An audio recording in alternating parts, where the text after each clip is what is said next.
In today's adventure, where I'm going to be sharing with you guys my adventures with waterfowl. So stay tuned.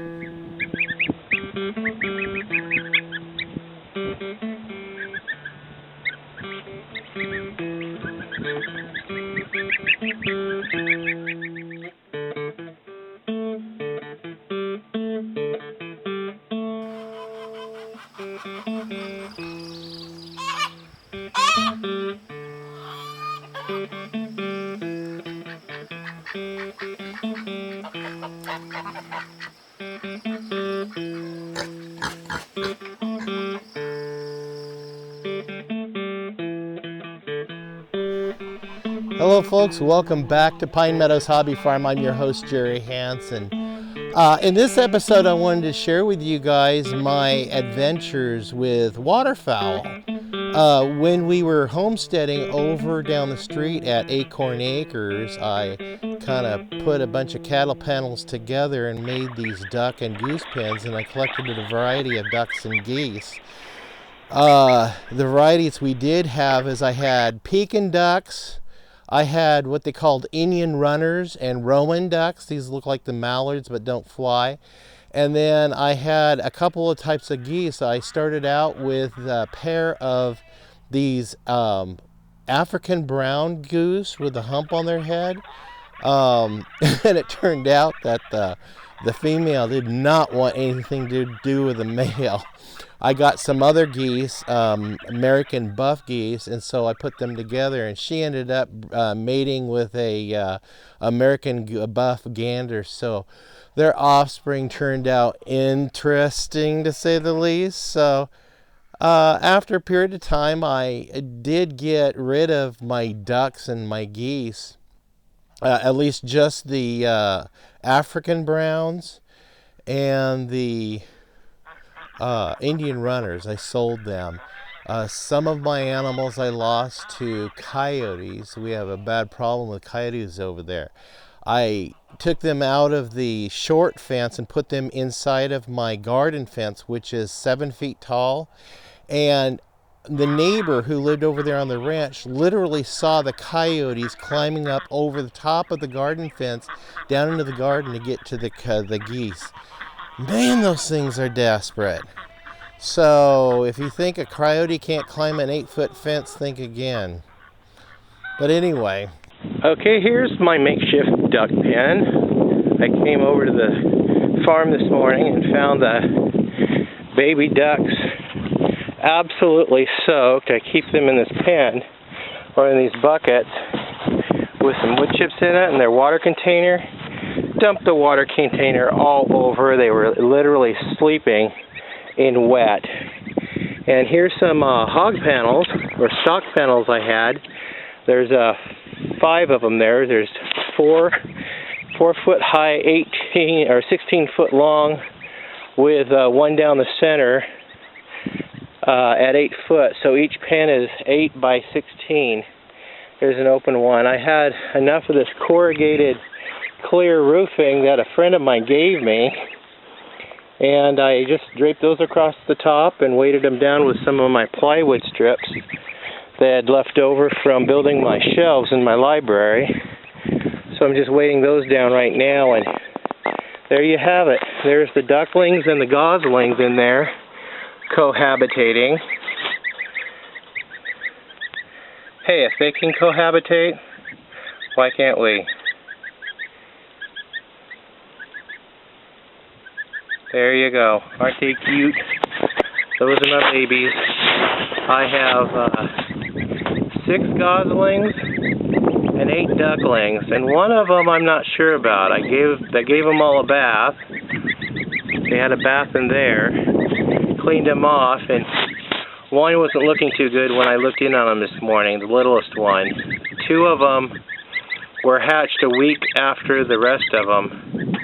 You can see the one over there is kind of sedated right now. I don't know if I dried him off, fluffed him up. Hopefully he'll recover. Let him come outside for some sunshine. It's supposed to be in the 80s today. I gotta go up and work on my barn today. I am going to frame the front and the back and try to get some siding up. Anyway, there is my makeshift jerry-rigged duck pen. It's temporary until I can get their big pen around the pond. Get that all fenced in, predator-proof, build a dock and a shelter there for the ducks and geese. But they're babies. They're too vulnerable right now, so I try to protect them as much as possible. That way, it gives them some shade and also keeps the bird of prey out of there from snatching them up. And I fortified it with chicken wire, and the whole thing's just zip-tied together, with the exception of these, the top corner pieces right here. I have it zip-tied down there at the bottom, but I have it clamped right there with one of those clamps, so I can just remove the clamp, open it up large enough for me to get in and out of there. Works perfect. I have 9 of these panels. I've used them. I've had 9 panels will give me 4 pens, and I've had a variety of ducks. I've had the giant Pekins, which is what the yellow ones are. The goslings are American buff geese. And then I had Indian runners in one pen, Rowans and mallards in another pen, and then my geese in the 4th pen. And so I got rid of the Indian runners and the Rowans, and I'm just sticking to just the white Aflac duck, the giant Pekins, and the American buff geese I chose because they are rare. I was on the waiting list for 2 years. I think I mentioned this in a previous video.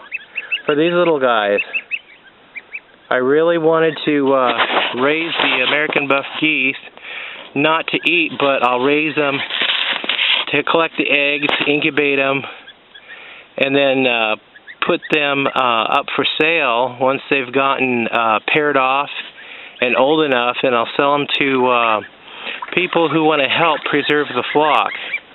They're almost extinct. Like I said, there's only 500 breeding pair in the world.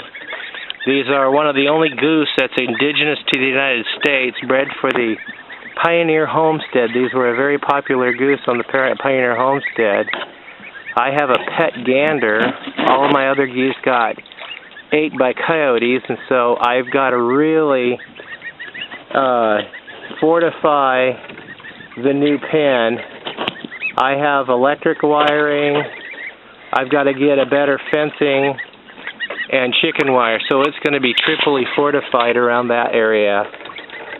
And then I'm going to be putting a bird net over the top of it to keep bird of prey out while they're raising their babies. I'm not too worried about the big ones, but the babies will have a separate pen and be raised until they're full grown, then they can be released with a full flock. But there's where the duck pen's going to be. And then the rest is goat pasture. Isn't that pretty? I am so blessed to have this pretty land. There you go.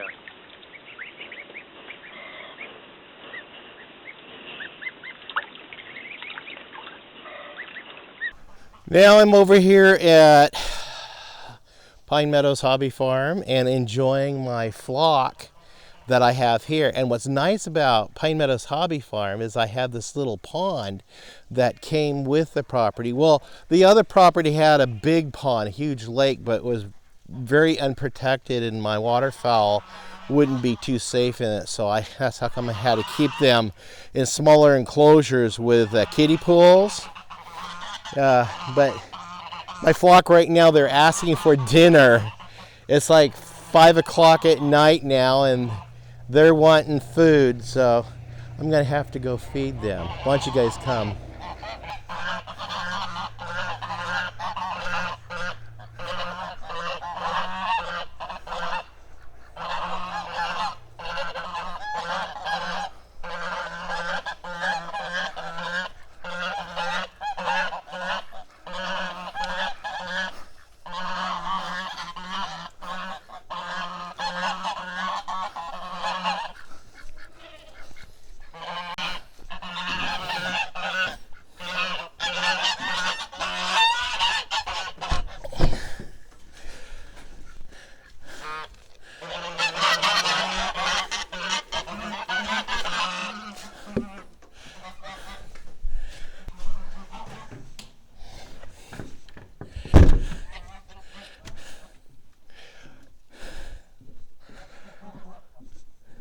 So with waterfowl and chickens, poultry, really rounds out my homestead.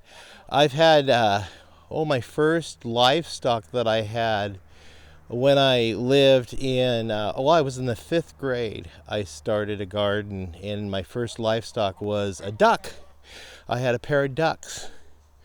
So I love having ducks, but I'm down to 1 duck, so I'll be ordering new poultry in the spring. Not geese though. I have plenty of geese to get them in breeding pens and separated so they're not so stressed, so they can breed and have more goslings that I could sell and send to freezer camp also. Ducks, I'm going to order some ducks. I want to keep the Pekins. I really like the Pekin ducks, and go ahead and maintain the flock of Pekins and raise those so I can get those to freezer camp as well. Well, that's it on this little episode. I hope you guys enjoy my little vignettes of the adventures in different types of livestock that I've been experiencing, both down at Acorn Acres and here at Pine Meadows Hobby Farm. Please stay tuned to more videos. You could do that by subscribing if you haven't already. Giving me a thumbs up, leaving a comment helps us out, and also gives me input on how to make and create better content for you guys. Click that bell icon. That will alert you to new content as I do upload them. And also, clicking that share button really helps out our channel greatly. Check out below. I have some video links down there for you to check out. They might be of value to you. Yeah, it might give you some different insight. So we'll see you guys in my next adventure. Bye-bye.